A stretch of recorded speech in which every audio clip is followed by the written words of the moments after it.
ശ്രീനാരായണ ഗുരുവിന്റെ ദർശനങ്ങളെ പരിഷ്കരിച്ച പാഠപുസ്തകങ്ങളിൽ നിന്നും ഒഴിവാക്കിയെന്ന പ്രചാരണം വസ്തുതകൾക്ക് നിരക്കുന്നതല്ലെന്ന് പൊതുവിദ്യാഭ്യാസ വകുപ്പ് മന്ത്രി വി ശിവൻകുട്ടി. ഇത്തരം ആരോപണങ്ങൾ ഉന്നയിക്കുന്നതിന് മുമ്പ് പരിഷ്കരിച്ച പാഠപുസ്തകങ്ങൾ ഒരു പ്രാവശ്യമെങ്കിലും മറിച്ചുനോക്കാൻ പ്രതിപക്ഷം സമയം കണ്ടെത്തണം. കേരളത്തിന്റെ സാംസ്കാരിക പാരമ്പര്യത്തിനും നവോത്ഥാന പ്രസ്ഥാനങ്ങൾക്കും നവോത്ഥാന നായകരുടെ രചനകൾക്കും തുല്യ പ്രാധാന്യം നൽകിയാണ് പാഠപുസ്തകങ്ങൾ തയ്യാറാക്കിയിരിക്കുന്നതെന്നും മന്ത്രി വ്യക്തമാക്കി. കേരളത്തിൻ്റെ വളരെ പ്രമുഖനായിട്ടുള്ള ഒരു നേതാവ് പാഠപുസ്തകങ്ങളിൽ ശ്രീനാരായണ ഗുരുവിൻ്റെ എന്നെ സംബന്ധിച്ചിടത്തൊന്നും പറയുന്നില്ല എന്ന് പറഞ്ഞു. എന്ത് കഷ്ടമാണ്. നമുക്ക് ഇടത്തോട്ട് തിരിയാൻ പറ്റില്ല, വലത്തോട്ട് തിരിയാൻ പറ്റില്ല. ശ്രീനാരായണ ഗുരുവിൻ്റെ ദർശനങ്ങളെ പരിഷ്കരിച്ച പാഠപുസ്തകങ്ങളിൽ നിന്ന് ഒഴിവാക്കി എന്ന പ്രചരണം വസ്തുക്കൾക്ക് നിരക്കുന്നതല്ല. നിങ്ങളാരും പറഞ്ഞില്ലല്ലോ 1 മുതൽ 10 വരെയുള്ള 3 കോടി പാഠപുസ്തകങ്ങളെല്ലാം തെറ്റുകൂടാതെ കൃത്യമായിട്ട് അടിച്ചിറക്കിയെന്ന്.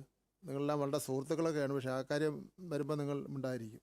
ഇത്തരം ആരോപണം ഉന്നയിക്കുന്നതിന് മുമ്പ് പരിഷ്കരിച്ച പാഠപുസ്തകങ്ങൾ ഒരു പ്രാവശ്യമെങ്കിലും മറിച്ചു നോക്കാൻ ഇവർ സമയം കണ്ടെത്തണം.